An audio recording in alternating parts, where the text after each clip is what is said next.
What's up? It's your boy Big G coming at you with another video about me being a corruption officer. Before I get started, I'd like to let y'all know I'm at 500 subscribers. Thank you for the love. Thank you for the support. I'm going to keep it going. I'm going to keep bringing these stories to you. Just like from my experience, I want you to experience it. I want you to walk with me and see exactly what I went through being a corrupt officer. Now, I'm going to be honest with you. It wasn't always bad. And I'm not sitting here wanting no sympathy from nobody. I want no sympathy from the correction officer or nothing. I'm just telling you the wrong do it I did, and I turned my life around. Check it out. When I went to jail and throughout my experience as a CO, I would see a lot of cats come through, right? A lot of cats come through, they be messed up. A lot of cats wasn't ish when they was outside in the street, so they really didn't have no family support. They didn't have no support. They was in there scavenging, wheeling and dealing, juggling, trying to survive in there. Then you came across a lot of cats who I guess was really the man and was really holding their family down and doing right by that girl and stuff like that. And guess what?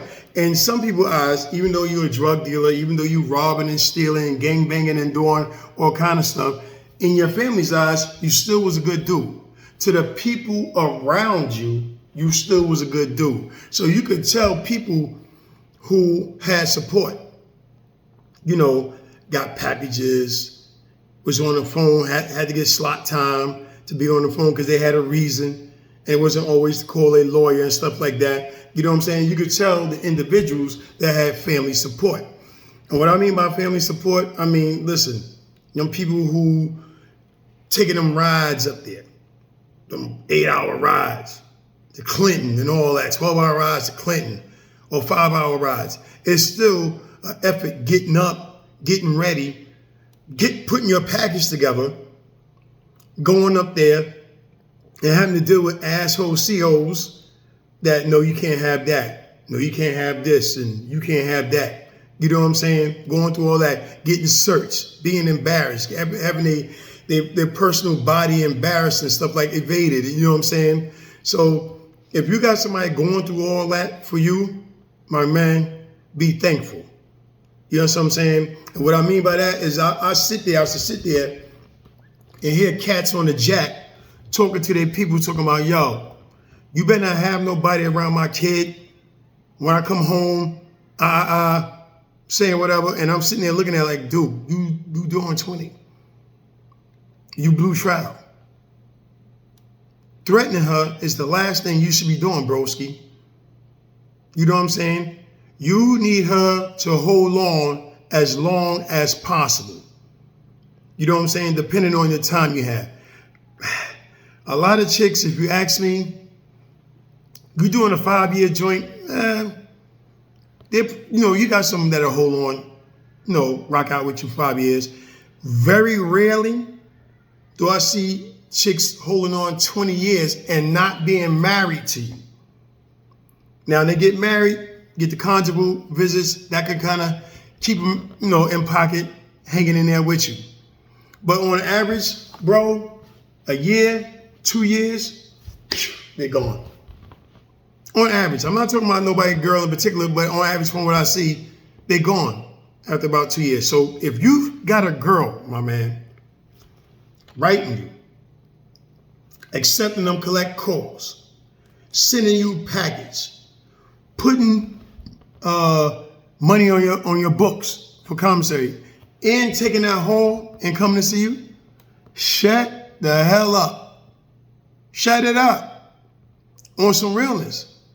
Be thankful you got that for as long as you got it, and mentally prepare yourself for your ride. You know what I'm saying? Because in my opinion, I could be wrong, that ain't gonna last for so long if you're doing a real bid. But you know who gonna be there for you? You know, in my opinion, who get affected the most out of the most? Your moms. Depending on the relationship you had with your moms before you got locked up. Your moms is the one that's gonna be there 20 years, 10 years, whatever. You her son. You her son. So she gonna be there. You know what I'm saying? And right now I'm gonna talk about a mother's love. When I got locked up, Of course, just like all men, my moms didn't know nothing about what I was doing. A lot of men, when they do dirt in the street, they don't bring that home and let your moms or your girls know. Sometimes your girl know, but your moms really don't be knowing all the dirt that you do out there. So my moms didn't know nothing about me. I was the model guy. I was a correction officer. I was a Marine. Came home, honorable discharge, got a CO job, law enforcement. You know what I'm saying? Doing what I'm supposed to do to try to get my family out of poverty, try to get my family out of, let them have a better life, right?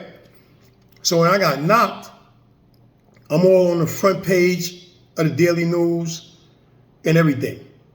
Holy smokes, you know what I'm saying? I was in the news, and the crazy thing about when I got knocked is I still was trying to keep it away from my family. They came and picked me up. They took me down to Bronx court, criminal court. You know, they kind of told me what charges I was having, me thinking that the union was going to get me out and I could fight it from the street. Before I got to the court, shit was already on TV. It was already on TV. By the time I got to go see the judge, my moms and my sister was already in the courthouse looking at me. So the gig was up. It wasn't nothing. It wasn't no time to explain, no time to bail myself out. And probably, I'm not going to lie, but probably tell them I'm going through something like that and fight it. And hopefully maybe the worst case scenario is I lose my job. But no, I end up doing a bid. You know what I'm saying? For smuggling crack cocaine and dealing all kind of drugs and stuff inside Rikers Island. Now, your mother's love. Let me tell you something about that, right? I was hustling. You know what I'm saying? I was DN, a dirty Negro. You know what I'm saying? It's just the same way when somebody hustling on the street, you know, nobody wants short money and all that kind of stuff. So I had mad hustles, right? And family members, I'll meet family members, they give me the money, I deliver the goods. I was better than UPS.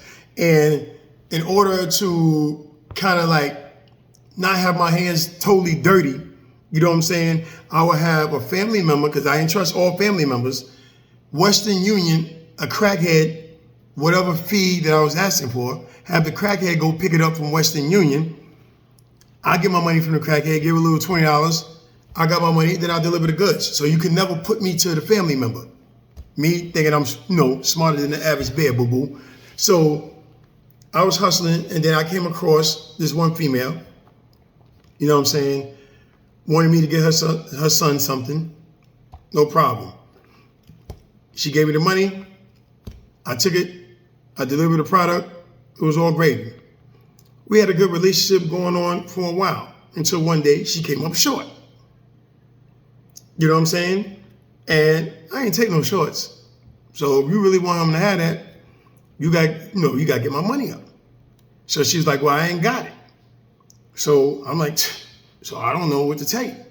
You know what I'm saying? So she was like, I knew where this was going, and she was fine. So I was with it. So I'm like, I don't know. It's rough in there. I'm edging it on. I'm packing it on. It's crazy in there. He really need help and all that. Yeah, he in my house and area. So she was like, so I looked it up. So needless to say, I got the slow, sloppy, guappy Toppington. Yeah. You know what I'm saying? So listen, it happens. She wasn't the first one.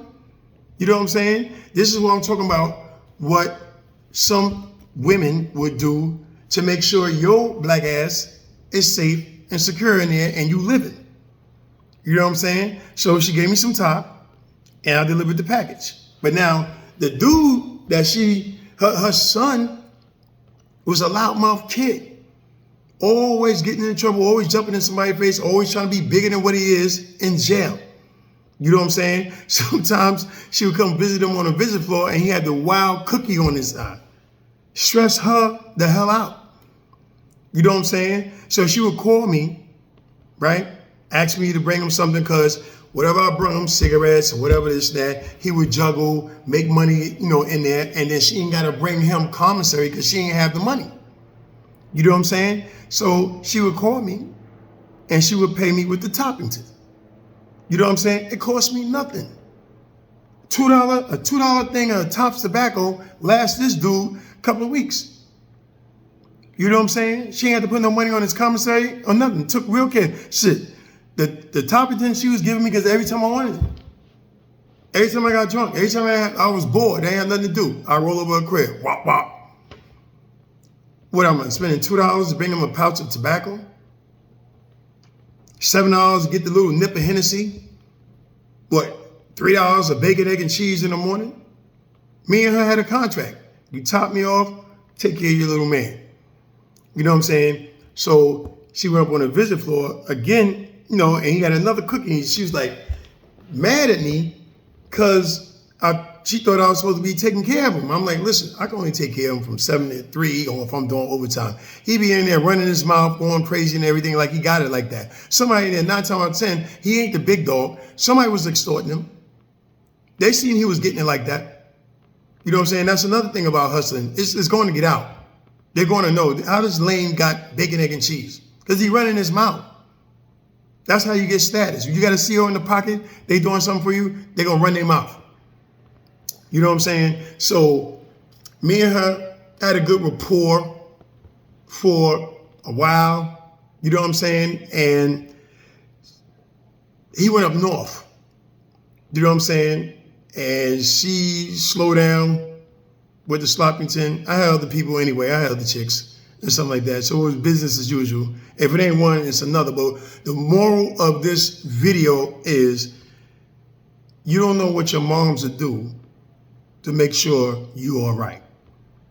You know what I'm saying? Some of y'all cats gotta stop acting like your moms ain't the reason why old men will walk up to you in the middle of the street and give you $1 for no reason. Here you go, little man. Yeah, it's your boy Big G. Shout out to all the women that's taking them trips, that's accepting them collect calls. This dude wilding when he's stressing out, thinking you doing something out there. 9 times out of 10 you doing it. But if you do it right, you tell homie that you rocking with, the homie that you know doing it. Listen, my man locked up. When he come home, you out of there. And for the moms, because the girlfriend really ain't got to ride that long. Once she get tired of it, she may or may not be out. But for the moms, they got to be there for the long haul. I salute you. I take my hat off to you because I know it's not an easy road. Getting on that bus, depending on your mom's age. Don't let your moms really be up there. It was heartbreaking to me to see my moms come up on the visit floor. I told her not to, but she was hard-headed. She came anyway. So that was another pain that I had to go through, seeing my moms come up on the visit floor, and when she up there, dudes up there trying to get top, dudes cursing their girl out, dudes trying to smuggle drugs and baby Pampers and all kind of craziness. You know what I'm saying? And I had to subject my mother because I cared about my mother, and I was broken up, twisted when I had to tell her that I did this. And I know she raised me better than that. You know what I'm saying? So shout out to the moms that's out there right now supporting your son, your daughter that's locked up. Yo, and if you locked up, like I said, if they footing the bill for them 5 things, visits, commissary packages, collect calls, and all that, shut up, bro. The last thing you should be doing while you locked up is flipping on somebody. You know what I mean? It's your boy Big G coming at you with another video. Walk with me, family. Hit that like and subscribe for your mans and them.